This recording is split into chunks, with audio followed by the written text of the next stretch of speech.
नमस्कार दोस्तों, स्वागत है आप सभी का मेरे YouTube चैनल अनीता एजुकेशन में। हमने पिछले वीडियो में की थी संधि शुरू। संधि क्या होती है, संधि के कितने भेद हैं, हमने ये पिछली वीडियो में किया था। तो पिछली वीडियो में मैंने आपको बताया था संधि मतलब मिलाना, और संधि के आपको कितने भेद बताए थे? 3। स्वर संधि, व्यंजन संधि और विसर्ग संधि। स्वर संधि में हमने 5 भेद किए थे। कौन कौन से थे? दीर्घ संधि, गुण संधि, वृद्धि संधि, यण संधि और अयाधी संधि। तो आज हम कर रहे हैं सबसे पहले दीर्घ संधि। दीर्घ संधि करने से पहले स्वर संधि की डेफिनेशन देखते हैं। स्वर संधि, स्वर क्या है? संधि का पहला भेद। स्वर हमने किए थे 11 स्वर। तो स्वर होते क्या है? जब स्वर संधि क्या है? जब दो स्वरों के मेल से होने वाले बदलाव या विकार को स्वर संधि कहते हैं। ये मैंने आपको पहले बताया, बदलाव मतलब विकार, विकार मतलब बदलाव, मतलब चेंज, कोई त्रुटि आ जाना, कुछ बदलाव आ जाना। जब किसी भी वर्ण करके या किसी शब्द करके कोई बदलाव आ जाता है, कुछ चेंज आ जाती है, तो उसे हम कहते हैं विकार। तो स्वर संधि की डेफिनेशन क्या है? दो स्वरों के मेल से होने वाले बदलाव या विकार को स्वर संधि कहते हैं। स्वर। अच्छा, एक चीज और आपको बता दूं, स्वर के 2 मीनिंग होते हैं। एक तो स्वर जो वर्णमाला में होते हैं, जो हमने 11 स्वर किए थे। एक स्वर आवाज को भी कहते हैं। स्वर, यह भी मुझे ध्यान आ गया, आपको एक बार बता दूं, स्वर एक आवाज को भी कहते हैं और स्वर एक वर्णमाला का भेद, वर्णों का भेद भी है। वर्णों के भेद में भी होते हैं ये स्वर और व्यंजन, वर्णों के भेद। ओके। और एक स्वर आवाज होती है। तो कई बार समरूपी भिन्नार्थक शब्द में पूछ लिया जाता है स्वर और स्वर में क्या है? एक स्वर होती है आवाज और दूसरा स्वर वर्ण का भेद। चलिए, हम कर रहे हैं स्वर संधि। स्वर संधि समझ आ गई? जब क्या होता है, दो स्वरों के मेल से होने वाले बदलाव को स्वर संधि कहते हैं। स्वर संधि के हमने 5 भेद किए थे। कौन कौन से? दीर्घ, गुण संधि, वृद्धि संधि, वृद्धि स्वर संधि, यण संधि और लास्ट वन हमने की थी अयाधी संधि। ये हमारे स्वर संधि के भेद, 5 भेद हैं। तो सबसे पहले हम कर रहे हैं आज दीर्घ स्वर संधि। इसमें से जो पहला भेद है वो हम करेंगे दीर्घ स्वर संधि।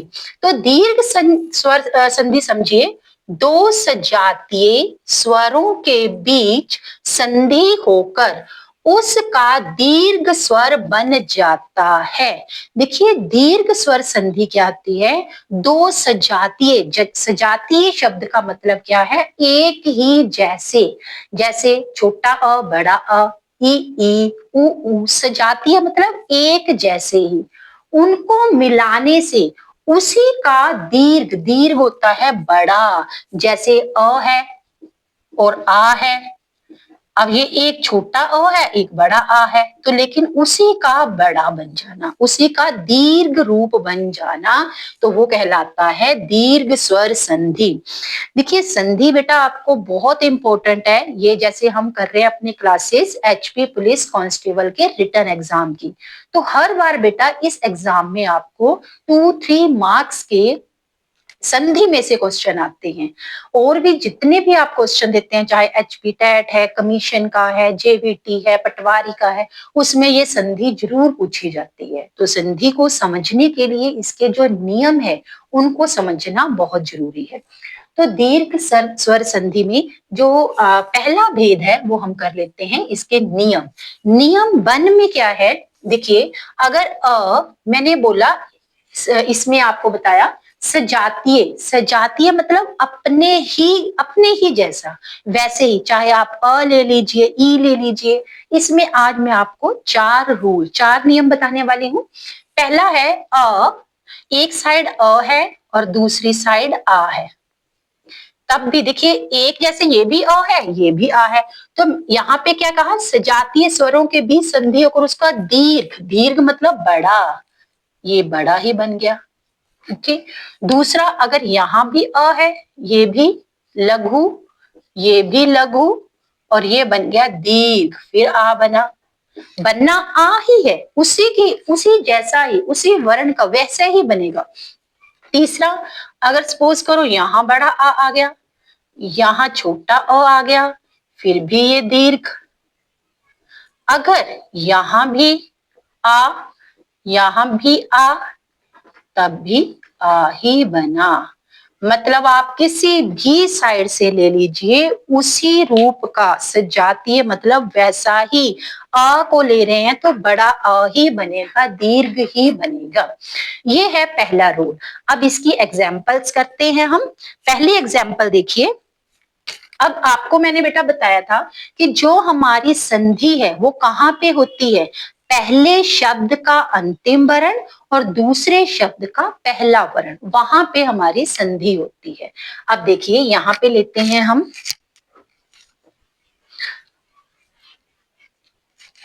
सबसे पहला रूल आ गया, मैंने किया मत प्लस अनुसार, मत प्लस अनुसार, मत प्लस अनुसार। अब यहां देखिए, यहाँ क्या है, अ। आपने यहाँ पे एक और चीज देखनी है, अगर यहाँ वाला जो वर्ण है वो आधा है, जैसे त के नीचे हलंत है, अगर आधा है तब ये व्यंजन संधि में जाएगा। जब मैं व्यंजन संधि कराऊंगी तब आपको बताऊंगी, तब ये व्यंजन संधि में जाएगा। क्यों? क्योंकि इसमें से अ निकल चुका है, अ तो स्वर है। अगर इसमें पूरा है, पूरा कोई भी वर्ण है तो उसके साथ अ अपने आप ही आ जाता है। तो जब अ आ जाता है तो वहां पे कौन सी हो जाएगी, स्वर संधि। तो उसके नियम में अब यहाँ पे भी अ है और यहाँ तो ऑलरेडी अ है। ठीक है, ये अ और अ। अब यहाँ आपको बताया ओ और ओ को जोड़ के क्या बन जाता है, बड़ा आ। अब इसका संधि क्या हो जाएगी, मतानुसार।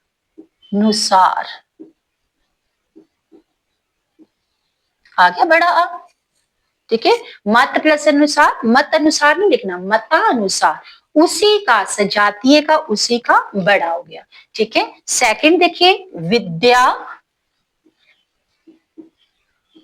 विद्या प्लस आल्य। अब यहाँ देखिए, ये दो आधा है, दो आधा है, लेकिन हमने यहाँ करनी है वर्ण, हमने क्या करना है, इसका पहले शब्द का अंतिम वर्ण, अंतिम ये है, ये कौन सा है, आ, और ये भी आ। अब दोनों आ और आ, बड़ा आ और बड़ा आ, दोनों साइड अगर बड़ा आ है तब भी उसी वैसा ही बड़ा आ ही बनेगा। विद्या प्लस आल्य, विद्यालय। ऐसे ही विद्या प्लस अर्थी, विद्यार्थी बन जाता है। और एग्जाम्पल देखिए, देव प्लस आगमन, देव प्लस आगमन। अब यहाँ आपने संधि यहीं पे देखनी है। अब यहाँ पे बड़ा आ, एक साइड छोटा अ, एक साइड बड़ा आ, पहले वाला जो रूल है वही वाला आ गया। देखिए पहले में अ और आ तब भी। अब इसका क्या बन जाएगा, देवागमन, देवागमन। मतलब क्या रूल है, उसी वर्ण का, उसी के जैसा, उसी स्वर का दीर्घ रूप बनेगा।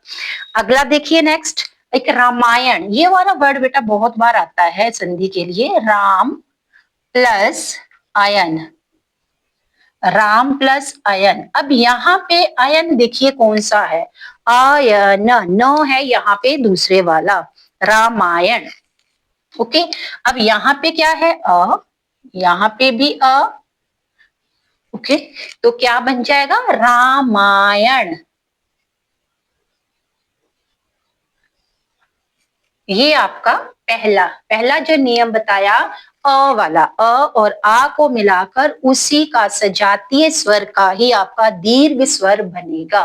अब आपको क्वेश्चन कैसे आते हैं? पहले तो आपको इनको संधि करने के लिए आ सकता है, दूसरा आपको संधि विच्छेद आ सकता है। जैसे विद्यालय दिया तो इसका उचित संधि विच्छेद क्या होगा? वहां पे विद्याय प्लस आल्य होगा, विद्या प्लस आल्य होगा, विद्यालय प्लस य होगा। तो आपने क्या चूज करना है?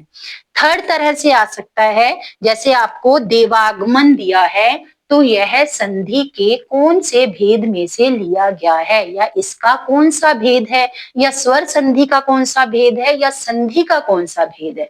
तो आपने क्या करना है, जैसे अगर आपको मतानुसार पूछ लिया तो आपने पहले इसका संधि विच्छेद करना है। संधि विच्छेद क्या बन गया? मत प्लस अनुसार। अब अ और अ एक जैसे ही है, सजातीय स्वर है, सजातीय स्वर का अगर दीर्घ स्वर बनता है तो आपका कौन सा आ जाएगा? दीर्घ स्वर संधि। ओके, तो ये था आपका पहला रूल, पहला नियम। दूसरा नियम में हम देखेंगे ई वाला। ओके, सभी की ने अपनी नोटबुक खोली हुई है ना? आपको बोला साथ साथ में नोट करना है। देखिए दूसरा नियम, दूसरे में अगर एक साइड ई है, दूसरी साइड भी ई है, तो उसी का दीर्घ बड़ी ई बन जाएगी। ओके, एक साइड छोटी ई, दूसरी साइड बड़ी ई, तब भी ई। एक साइड आपकी बड़ी ई, दूसरी साइड छोटी ई, तब भी बड़ी ई। थर्ड में अगर छोटी ई, नेक्स्ट आ जाएगी दोनों साइड अगर बड़ी ई है तब भी आपकी बड़ी ई। ओके, पहला हमने देखा अ का, अब दूसरा है ई का।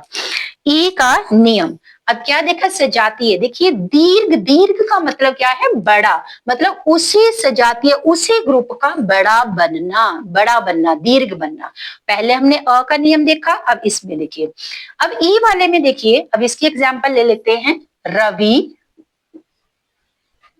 प्लस इंदर। अब देखिए रवि, यहाँ क्या क्या है? छोटी ई, छोटी ई आई, यहाँ पे छोटी ई, लेकिन मैंने क्या बोला कि उसका क्या आएगा? दीर्घ। तो आपने जब संधि करनी है तो क्या बन जाएगा? रविंदर। तब र को बड़े ई की मात्रा। बेटा ये चीज बहुत बार आती है तो बच्चे कंफ्यूज हो जाते हैं कि रवि तो ब को छोटे ई की मात्रा में लिखते हैं, तो रविंदर को भी वैसे ही लिख देते हैं, लेकिन नहीं, ये आपकी दीर्घ स्वर संधि है। जब संधि विच्छेद करेंगे व को बड़ छोटे ई की, जब मिला के लिखना है तो बड़े ई की। ओके, दूसरा है आपका हरीश, इसमें भी हरी प्लस ईश। अब देखिए इसमें क्या है? छोटी ई, यहाँ क्या है? बड़ी ई, तो बन क्या जाएगा? दीर्घ, र को बड़े ई की मात्रा, हरीश। ठीक है, तीसरा। नेक्स्ट है हमारे पास महिंदर, मही प्लस इंदर। अब इसमें देखिए बड़ी ई है, इसमें छोटी ई है, यहाँ बताया बड़ी ई और छोटी ई मिलके क्या बन जाती है? दीर्घ वाली, तो ये भी महिंदर। ओके, नेक्स्ट हमारे पास एक और देख लीजिए, कपीश, कपी प्लस ईश। ओके, इसमें क्या है? छोटी ई, इसमें क्या है? बड़ी ई, क्या बन गया? दीर्घ स्वर संधि मिलाने के लिए आपने उसी सजातीय वर्ण का दीर्घ रूप बनाना है, दीर्घ स्वर। तो ये क्या बन जाएगा? कपीश। ये बात बेटा जरूर ध्यान रखनी है आपने, जब आप इसका वर्ण स्वर जो सॉरी विच्छेद कर रहे हैं, जब इसका विग्रह कर रहे हैं, तब यहाँ पे छोटी ई होगी, जहां छोटी ई है या बड़ी ई है, लेकिन जब आपने संधि करनी है तब आपका इसका बड़ा रूप ही आएगा, दीर्घ ही आएगा। ये इसका था दूसरा नियम। आई होप आपने समझ लिया होगा और नोट कर लिया होगा। अब चलते हैं इसके तीसरे नियम पर। तीसरा नियम, ओके, दो नियम हमारे हो चुके हैं, तीसरा नियम है हमारा। पहला हमने किया था अ का नियम, दूसरा किया ई का नियम, और तीसरा है ऊ का नियम। अब इसमें अगर एक साइड ऊ है या बड़ा ऊ है, ओके, दूसरी साइड छोटा ऊ है या बड़ा ऊ है, तो क्या बन जाएगा, बड़ा ऊ ही बनेगा। सेम वैसे ही इसके भी चार रूप हैं, मैंने इकट्ठे ही लिख दिए बेटा। अगर एक साइड ऊ छोटा है, दूसरी साइड भी ऊ छोटा, तब भी बड़ा ऊ बनेगा। अगर दोनों साइड बड़े ऊ हैं तब भी बड़ा ऊ बनेगा। एक साइड छोटा ऊ, दूसरी साइड बड़ा ऊ, तब भी बड़ा ऊ ही बनेगा, क्योंकि ये दीर्घ स्वर संधि है। दीर्घ स्वर संधि में क्या बताया था, दो सजातीय स्वरों के बीच संधि होकर उसका दीर्घ रूप बनता है। ओके, तो अब इसकी एग्जाम्पल्स देखिए। भानु, भानु प्लस उदय, भानु। अब यहाँ पे क्या है, जल्दी जल्दी अपने साथ, छोटा ऊ, और यहाँ पे क्या है, छोटा ऊ, दोनों ऊ मिलकर क्या बन जाएंगे, बड़ा ऊ, भानुद्य, भानुद्य।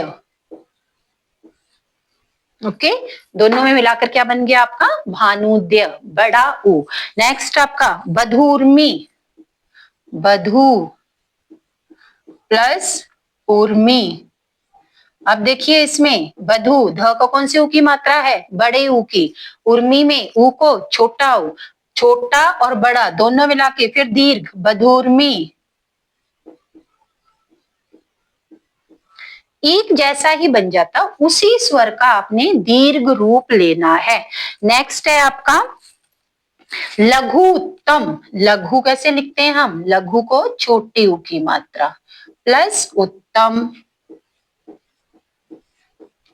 छोटा ऊ लघुत्तम, लेकिन बनेगा क्या, बड़ा, लघुत्तम।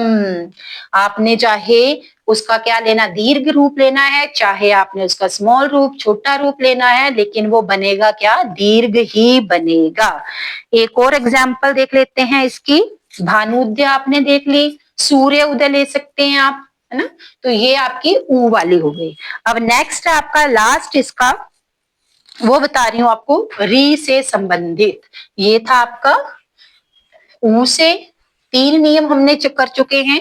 पहला हमने किया है असंबंधित, दूसरा किया है ई का, तीसरा किया है ऊ का। अब नेक्स्ट है री, री। अब री का नियम आप बोलेंगे बड़ी री, दीर्घ कैसे बनेगा, देखिए री, ये री है, ये भी री है, री री को मिला के बड़ी री। अब बड़ी री बहुत कम होती है, ये संस्कृत में यूज होती है ज्यादा, लेकिन आपने देखना है जो सही वर्ड होता है। देखिए पहले आपने एक बार ये किया, फिर ये होती है री, ये बड़ी री। फिर देख लिए, पहले आपने री बनाया, इसके नीचे एक बार ऐसे फिर री कर दिया, ये होती है बड़ी री। ये वैसे ज्यादातर संस्कृत के शब्दों में यूज होती है। इसकी एक एग्जाम्पल देती हूं मैं, पितृ, पितृ प्लस ऋण। अब देखिए ये री है, ये भी री है, मिला के क्या बन गया, पितृऋण। वैसे सही जो अक्षर होता है वो ऐसे है, ये दो बार री है, ये पितृऋण, क्योंकि ये संस्कृत का वर्ड है, तो री डबल हो जाती है इसमें। री को दो बार लिखते हैं, पितृऋण बन गया।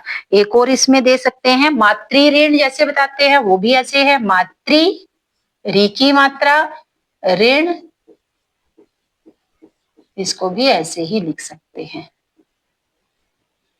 ये संस्कृत में ही यूज होता है री वाला नियम। ओके, तो ये क्या है, हमारे दीर्घ स्वर संधि के चार नियम आपको बताए। एक बार द्वारा से जल्दी से रिकैप कर लेते हैं संधि सारी, जो संधि मैंने आपको पिछली वीडियो में बताई थी। संधि क्या होते हैं, दो परस्पर वर्णों के मेल से जब कोई विकार उत्पन्न हो जाए तो उसे संधि कहते हैं।